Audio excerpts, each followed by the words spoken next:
Salut à tous les amis, vous l'avez entendu en premier sur Sinofrance. Avant de commencer, je vous fais une petite pause sur le fond d'écran là qu'il y a derrière moi. Ben voilà, c'est le temps qu'on a actuellement à Pékin, c'est des beaux jours, c'est l'arrivée du printemps.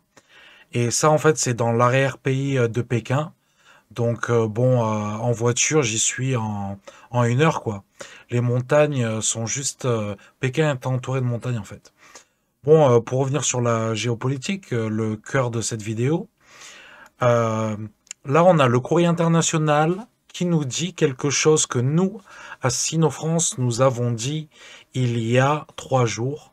Donc voilà, comme vous le voyez, eux ils l'ont dit aujourd'hui, nous on l'avait dit il y a 3 jours. Donc je vous incite à aller voir la vidéo Russie-Ukraine, la troisième guerre mondiale, point d'interrogation. Et en fin de vidéo, en fait, je vous explique ce que je vais redire aujourd'hui d'une manière approfondie. Voilà, donc je suis assez content de cette prévision. Et en fait, donc, voilà, courrier international qui nous dit la guerre en Ukraine, la Chine se voit explicitement comme médiateur possible. Bon, en même temps, est-ce que la Chine a le choix? C'est ce qu'on va discuter aujourd'hui. N'hésitez pas en commentaire à me dire ce que vous pensez. Est-ce que la Chine a le choix? Là, évidemment que cette guerre en Ukraine va euh, redistribuer les cartes à l'international, régionalement, et entre la relation, évidemment, entre la Chine et la Russie, le rôle de la Russie dans le monde, le rôle de la Chine dans le monde, euh, évidemment, comme ils sont partenaires vraiment très proches, la Russie et la Chine, ça va impacter la Chine d'une manière ou d'une autre, voilà, à court, à moyen ou à long terme. Donc, on a demandé à Pékin, évidemment, du côté occidental, de, de faire le médiateur, voilà, parce que tout le monde connaît le rôle de Pékin dans cette crise, voilà le rôle qu'a Pékin avec Poutine, le président Xi Jinping, le président Poutine, qui se, qui s'appellent meilleurs amis eux-mêmes, voilà, c'est ainsi qu'ils s'appellent. Donc voilà la situation dans laquelle on est aujourd'hui. Là, je vous remets le petit screen. Ah, ça fait plaisir, hein. Allez voir la vidéo, elle est pas mal. Donc bon, qu'est-ce qui les unit, ces deux pays, la Chine et la Russie?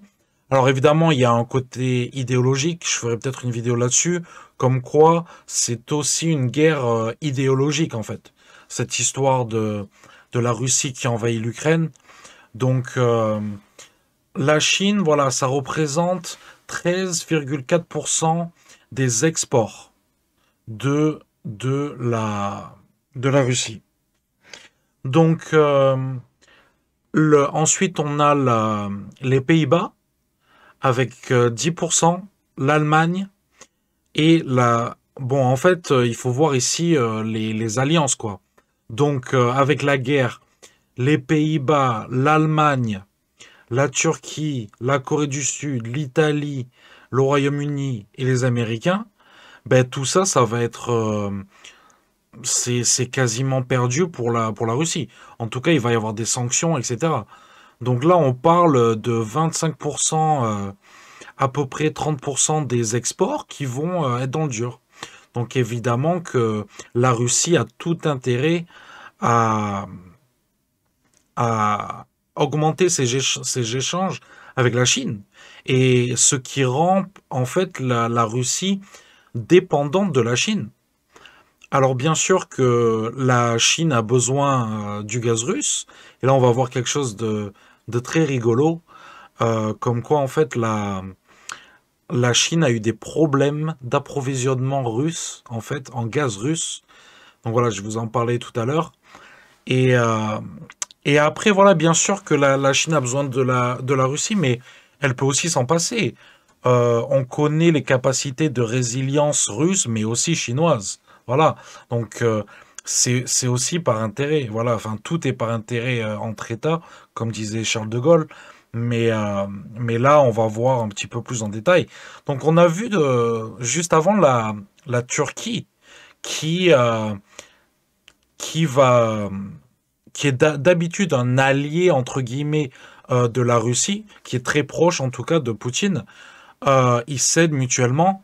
Après, on se souvient aussi que la Turquie fait partie de l'OTAN. Voilà, donc ça, c'est une réalité aussi. La Russie a besoin de la Turquie par rapport au détroit de, j'allais dire Constantinople, d'Istanbul. Donc, le détroit d'Istanbul, évidemment, c'est crucial pour la Russie. Ça donne accès à la mer Noire. Donc, là, voilà, ce qui se passe, c'est que la Turquie va livrer des drones à l'Ukraine. Et pour ceux qui savent, en fait, je vous invite à faire vos recherches. Les drones turcs sont parmi les meilleurs mondiaux. Voilà, ils se sont focalisés là-dessus, les mecs, les Turcs, et ils font des drones, pardon, extrêmement dangereux. Donc voilà, et ils vont les livrer à l'Ukraine en fait. Donc ça, évidemment, pour la Russie, c'est pas top quoi. Donc la Russie, voilà, qu'est-ce qu'ils exportent? J'en ai parlé aussi dans la précédente vidéo. C'est que des matières premières. Voilà, donc je vais pas revenir dessus. Si vous voulez voir l'autre vidéo, la précédente, je vous encourage à le faire. Donc voilà, des matières premières. Après, oui, ils se sont focalisés là récemment sur l'agriculture, sur le blé, etc. Et, euh, Et bon, là, on voit sur le graphique, oui, ils sont en train de dépasser l'Union européenne, etc. Bon, franchement, comme on le voit sur ce graphique, oui, en 2020, ils ont eu 13% pardon, 13 millions de tonnes de plus que l'Union européenne. 37 pour les Russes, 25 pour l'Union européenne. Mais bon, c'est peut-être dû au temps, à la météo, voilà, tout simplement. Donc, à voir, à surveiller, parce que en 2019, l'Union européenne en avait plus. Donc, voilà. Mais bon, la tendance est quand même à la hausse pour la Russie, parce qu'on va en 2017-2018, voilà. Donc, le blé, là, en ce moment, les cours du blé montent en flèche. L'or et le pétrole, donc tout ça, ça bénéficie évidemment à la Russie. Si les cours montent, la Russie va vendre plus cher, c'est bon pour eux. Voilà. Donc voilà, qu'est-ce que je vous disais? Donc ça en fait c'est des infos que seulement les personnes avec un compte WeChat euh, peuvent avoir en fait parce que c'est sur WeChat, c'est un petit peu comme le Facebook, Twitter, euh, tout combiné en fait en Chine en fait. Tu peux même payer avec WeChat, je pense que si vous regardez cette vidéo, vous connaissez.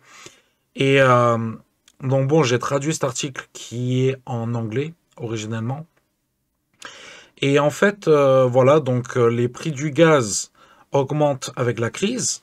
Et la Chine, évidemment, c'est pas bon pour elle. Et donc là, je vous mets l'article en fond si vous voulez le lire. Pendant ce temps, je vais discuter.